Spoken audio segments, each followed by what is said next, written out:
J'ai été extrêmement heureux d'accueillir la ministre des Affaires étrangères d'Australie. L'Australie est un pays ami, géographiquement loin, mais par le cœur extrêmement proche de nous. C'est particulièrement vrai en cette année 2014 où nos amis australiens et les Français auront l'occasion de commémorer l'engagement commun pour la liberté. Et je suis donc d'autant plus heureux d'accueillir Madame Bishop à cette occasion. Nous avons passé en revue à la fois les questions internationales, les questions régionales et puis nos relations bilatérales. L'Australie est avec nous en ce moment au Conseil de sécurité des Nations Unies. Et j'ai salué le travail tout à fait remarquable qui est accompli par la diplomatie australienne. Et nous sommes sur tous les sujets en convergence de points de vue. Nous avons bien sûr abordé les questions qui se posent en Europe au sens large, notamment la crise ukrainienne. Madame Bishop était tout récemment en Jordanie et au Liban, et nous avons donc également traité de la tragédie syrienne, et puis abordé les questions très importantes qui se posent dans la zone très large autour de l'Australie, avec les tensions préoccupantes entre la Chine et le Japon, ce qui se passe dans le Pacifique. Et nous avons constaté sur ce point aussi une très grande convergence de vues. Nos relations bilatérales sont excellentes. Nous voulons encore les développer. L'Australie va accueillir, après la fin de l'année, le G20. Ce sera une très grande rencontre. Et le président de la République, à cette occasion, effectuera une visite en Australie, la première depuis très très longtemps, d'un chef d'État, peut-être même la première tout court. Oui, la première tout court. Nous avons également passé en revue nos relations économiques, qui sont bonnes et que nous voulons développer. Et puis, nous avons abordé des questions importantes. Notamment, j'ai interrogé Mme Bishop sur le dernier état de la question à propos du vol de la Malaysian Airlines et du mystère tragique que cela constitue. D'une façon générale, je veux souligner à quel point nos relations sont excellentes et nous avons décidé que la France, dans un certain nombre de pays, en particulier en Afrique, pourrait aider sous forme consulaire l'Australie et lorsqu'il y a des cas difficiles, bien évidemment, être à côté de nos amis australiens pour les représenter et les aider. Bref, c'est une visite d'amitié, rapide, mais très utile pour deux pays qui sont proches l'un de l'autre par les engagements et par le cœur. Et puis nous avons enfin abordé la question du climat, puisque vous savez que la France va accueillir l'an prochain la COP 21 au mois de décembre. Et bien évidemment, nous préparons, en tant que futur président de cette conférence, cette échéance. Et nous voulons travailler à la préparation de cette échéance avec nos amis australiens. Et nous avons également abordé ce thème. Voilà. Julie? Thank you, Foreign Minister. I'm delighted to have this opportunity to meet with you this morning.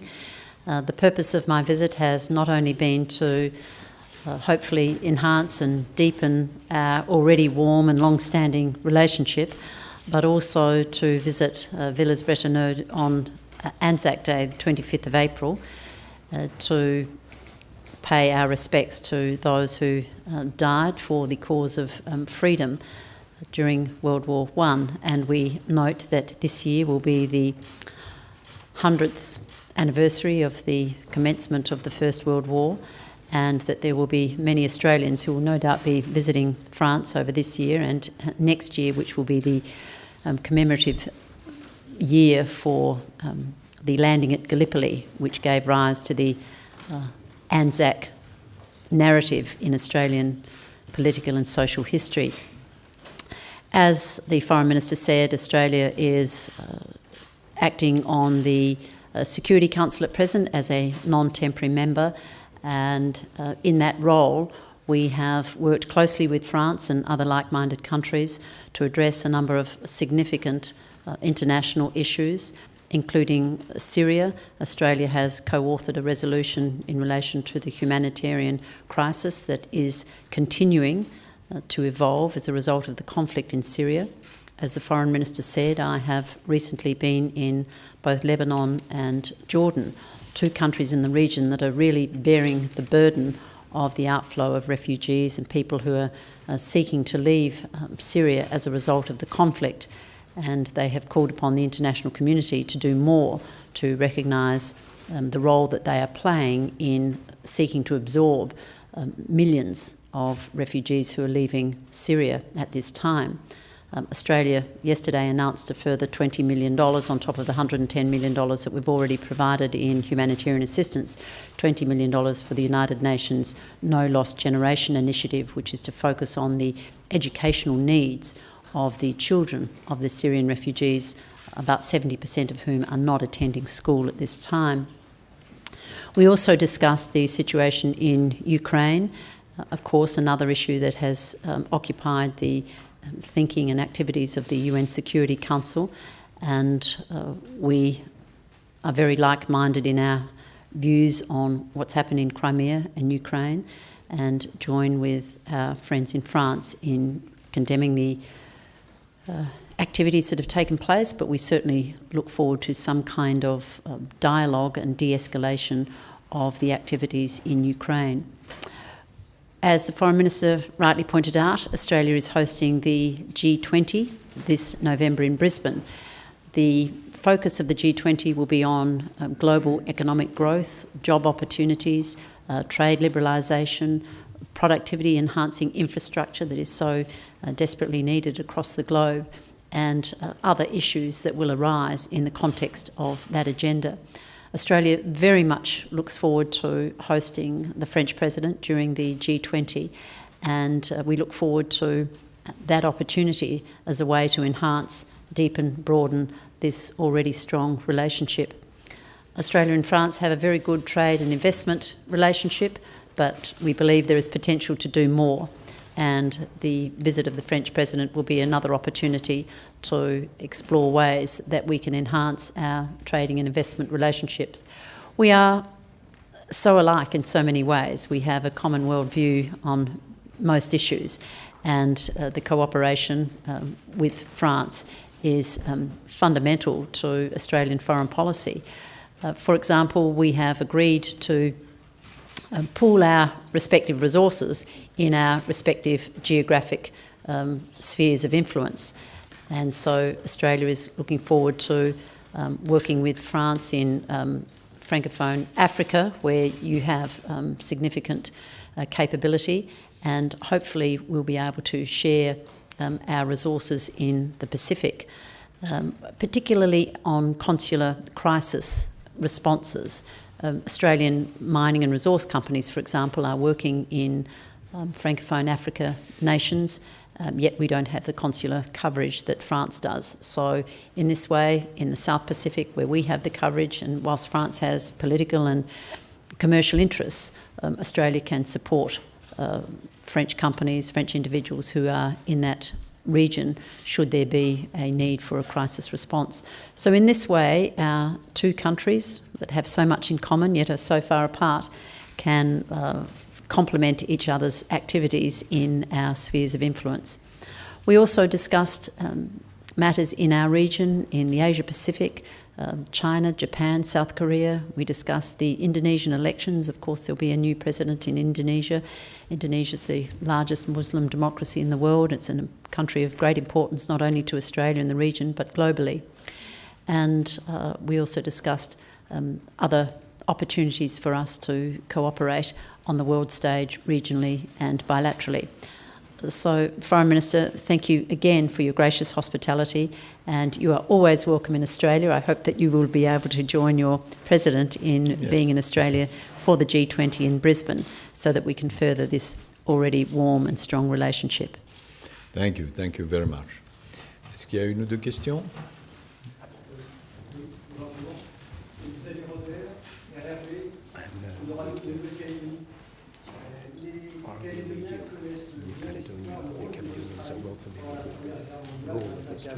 Gallipoli, 25 avril 1915, Gallipoli, 25 avril 1918, Villers-Bretonneux. Les Français de métropole, semble-t-il connaissent moins bien cette histoire. Qu'est-ce que vous comptez faire pour combler cette lacune, Madame Bishop? In fact, recently the Australian Prime Minister announced that he would like to see the Australian government fund an interpretive centre on the Western Front, possibly at Villers-Bretonneux. And one of the matters that I will be looking at when I visit there on Friday will be the opportunity for us to have an interpretive centre on the Western Front as an opportunity to educate the many thousands of people who make the journey every year on Anzac Day to pay tribute to those who died in the name of freedom and democracy and a commitment to the rule of law.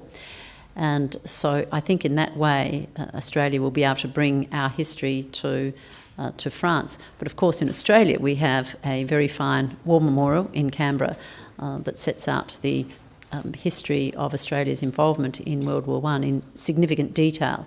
And I would encourage any of our French friends who visit Australia to also visit the War Memorial in Canberra. It's quite a spectacular display depicting Australia's role as a very small nation in 1914 to 1918. Very small nation, maybe 5-6 million people, committing so many resources, so many soldiers to a fight so far away. Je voudrais faire écho à ce que vient de dire Madame Bishop et rendre hommage au nom du gouvernement français à tous les Australiens qui se sont engagés et qui sont tombés pour la liberté. C'est le sens aussi de la visite du ministre des Affaires étrangères australien.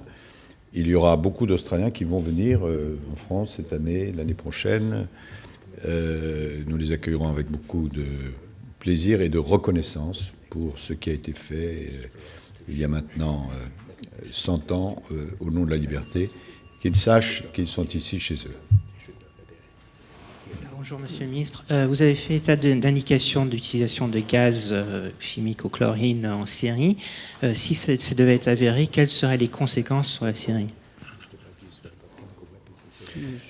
Oui, nous avons des indications, mais qui ne sont pas encore des preuves documentées. Et donc nous travaillons avec nos partenaires là-dessus, montrant qu'il y aurait eu plusieurs attaques, utilisation de gaz interdits à base de chlore au cours des derniers mois en Syrie. Nous sommes en train de recueillir des indications précises et si nous obtenons, bien évidemment, une série de démarches précises devront être faites à la fois auprès des Nations Unies et auprès de l'organisme international chargé de lutter contre les armes chimiques.